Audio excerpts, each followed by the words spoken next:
Imagine waking up at 5 a.m. for practice, going to classes all afternoon, and then having to pick up a part-time job on the side just to make ends meet. That is the lives for many college athletes. Today, I will persuade you on my policy, Saving College Sports Executive Order 14322, enforcing the ideas that college athletes should be paid by refuting my opponent's ideas, that college athletes already get free education through scholarships, paying college athletes would ruin amateur sports, and that only a few programs profit enough to pay their athletes. I've outlined the main arguments often made against paying college athletes. So now let's take a closer look on why these claims simply don't add up.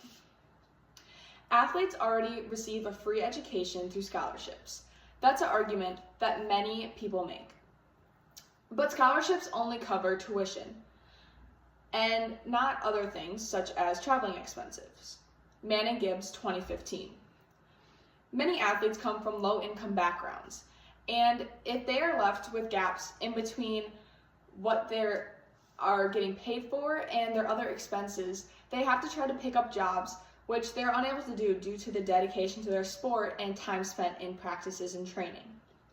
Johnson & John, 2012. The Collegiate Athletes Coalition estimates that the NCAA scholarships are worth $2,000 less than the cost of attending a university and not accounting for other expenses such as travel.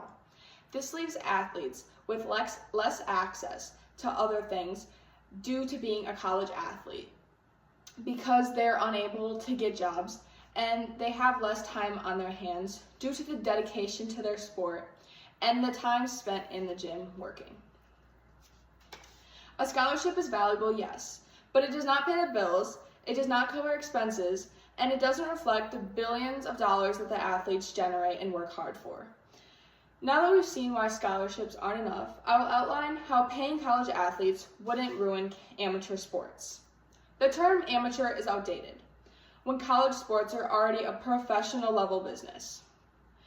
Coaches, admin, and the TV generators that are broadcasting these films are all getting paid, but athletes are left with nothing.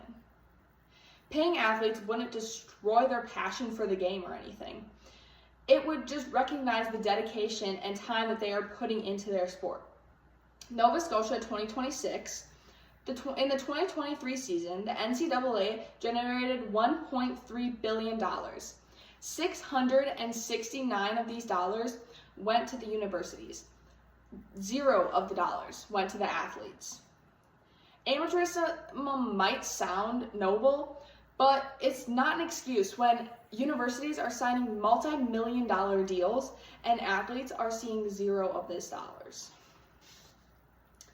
Another argument brought forward is that only a few programs make money, so most schools simply can't afford to pay their college athletes. Although not all sports profit, solutions do exist. There can be certain share profitable agreements that would allow athletes to share a certain percentage of their revenue that they are generating. Some may argue that athletes are already able to do this through NIL, that they're able to provide payment for themselves by posting their name, image, and likeness and generating revenue off of that, because college athletes are allowed to receive compensation off of their NIL. Stewart 2025, athletes can earn millions, but student athletes struggle to profit like big-time athletes off of their name, image, and likeness.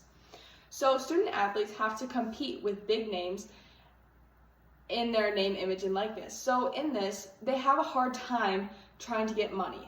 Therefore, if they were able to be paid through the industries, they wouldn't have to fight big professional sports players for this money. Financial fairness isn't about being necessarily the same, but about making sure that those that are generating the revenue aren't left empty-handed. In conclusion, there are many reasons why profiting from unpaid college athletes is unfair.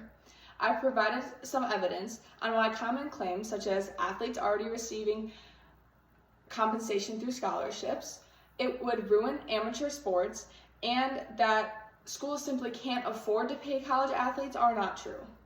It's time to stop profiting off of unpaid labor. College athletes make college sports possible, so let's give them the credit they deserve and start paying them.